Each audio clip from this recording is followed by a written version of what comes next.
Are scammers real? Although the chances are remote for the average user to encounter a scammer, there have been these rare occasions where people have encountered them. Scammers are usually busy trying to send bizarre messages into your spam box. Today's internet security is airtight and scammers can't do anything significant.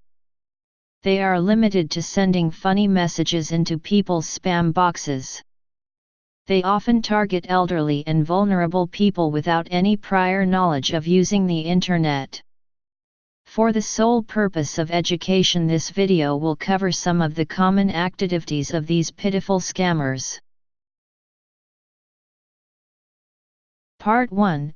Romance Scam. Georgina's Facebook fiancé leaves her flat broke. A scammer calling himself Jim befriended Georgina, not her real name, on Facebook. The scammer pretended to be a serviceman on peacekeeping duties in Afghanistan.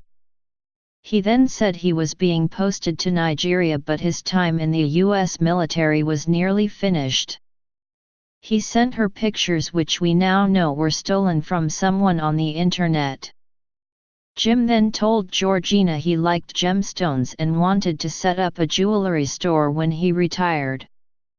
He said this was the best part of being in Nigeria because it was close to where the precious stones were being mined and he could buy them very cheaply. Near the end he told Georgina he was coming to see her but had some trouble with his bank card and couldn't pay for an export tax on his gemstones. Georgina transferred money to him to cover the tax, which amounted to $15,000. All was going well until his stopover in Malaysia. Customs officials seized the gemstones and demanded payment to have them released. This time they were asking $20,000. I told him it would take some time to get the money and I had to borrow against the family home. Almost every day she was contacted with a new demand for money. They sent her certificates signed by officials, forms to fill out and bills for everything. It seemed to her that the whole Malaysian government was corrupt.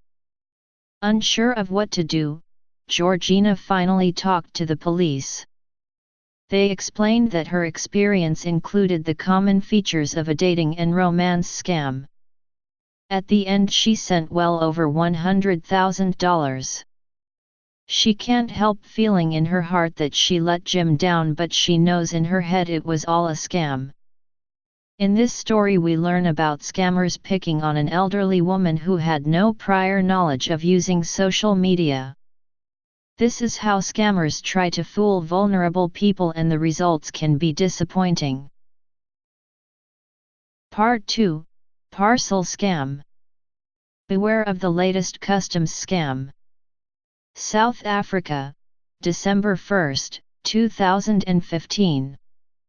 Recently, we have received calls from some distraught women who all fell victim to the same scam involving a supposed parcel at customs. A man, claiming to be an engineer from the UK, contacts the women via WhatsApp and befriends them. He tells them that he is sending them a parcel, usually containing a cell phone or laptop. The women receive a call from the courier company, requesting payment for clearance and delivery in order to take receipt of the parcel. Skeptical of paying this fee, the women call their new UK friend for reassurance. He acts shocked and tells them to pay the money and he will refund them. The women pay the courier. On inspection, the account details provided by the courier appear to be personal banking details. Unfortunately, none of the trusting women noticed this at the time. The women pay, convinced that the amount of money in the parcel far outweighs the amounts they are being asked to pay. If they are ever doubtful, they are reassured over the phone by their new UK friend. The payment requests continues until the criminals have extorted as much money as they can. Sometimes as much as $200,000. Eventually, some of these women contacted us.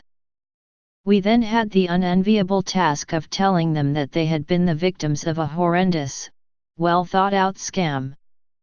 In these parcel scams, the criminals prey on single women. Verify the courier company details reflected on the way bill on the official website. And phone the courier company using the number on the website and ask them to track the parcel using the way bill number. Part 3. Inheritance Scam. Scammers told my wife she was inheriting $25 million. I decided to play along. David Lazarus is an award-winning business columnist for the Los Angeles Times, focusing on consumer affairs. One day, scammers sent a letter to his wife's email about an obvious false inheritance claim. He decided to play along. This led David down the rabbit hole of an impressively elaborate fraud involving multiple characters, bogus medical, court, and shipping documents, and repeated assurances that he and his wife were on the verge of enormous wealth. The FBI calls these advance fee schemes, in which victims pay up front for an expected opportunity or financial windfall. It began with a snail mail letter from a man named Brian Cooks. Cooks said that David's wife could inherit $25 million from a deceased relative. He replied Cooks and asked what they must do to get the money. This began a near-daily correspondence in which Cooks kept them updated on his efforts.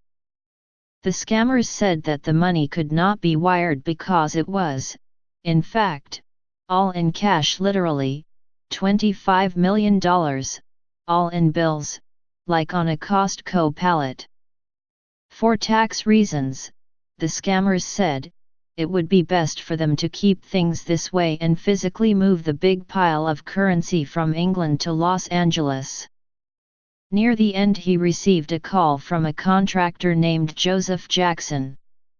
Jackson said he'd need $18,950 to pay the duty fee for the boxes. Compared to the $25 million that was waiting, he stressed, this was a paltry sum. The scammers said they were very pleased how everything had worked out, and emailed David information about the bank account where he could wire the money. By this time, David was surprised by the lengths to which these guys had gone to convince him everything was on the up and up. He'd spoken with 3 different people, and had a stack of official-looking documents. When Smith called back a day later to ask why he hadn't wired the money, he told him, let's stop playing games. He confessed he'd been yanking his chain for weeks, just as he'd been yanking his, and he asked how often people fell for this scam. An email arrived the next day from Brian Cooks, the banker, inquiring about the status of the consignment. He wrote back to say he was welcome to call me, he had the number. That was the last he heard from his new friends. The image being shown is an actual letter used by scammers to introduce their false inheritance claim. In these types of letters, never send money or give credit card, online account details or copies of personal documents to anyone you do not trust. Seek advice from an independent professional such as a lawyer, accountant, or financial planner if you want to confirm anything.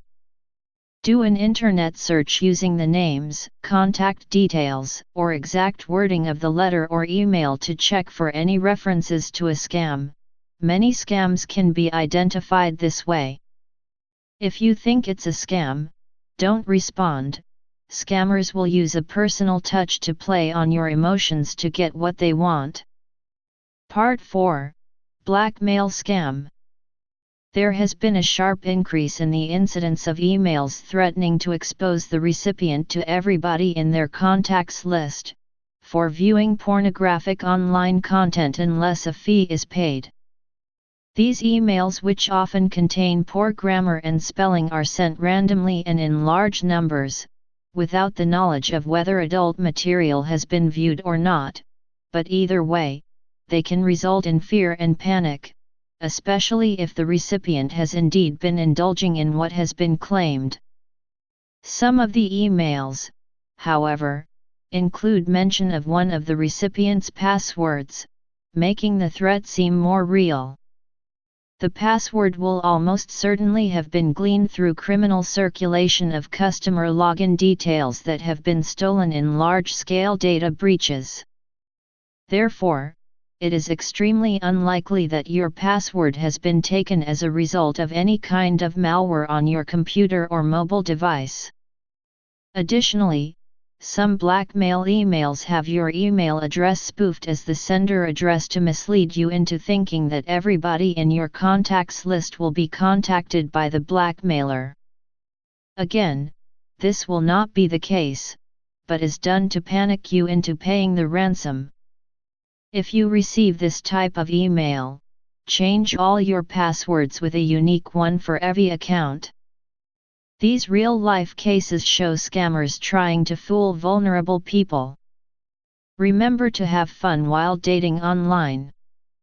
And if you ever do find someone suspicious, do inform the proper authority. Because one of your smooth friends could be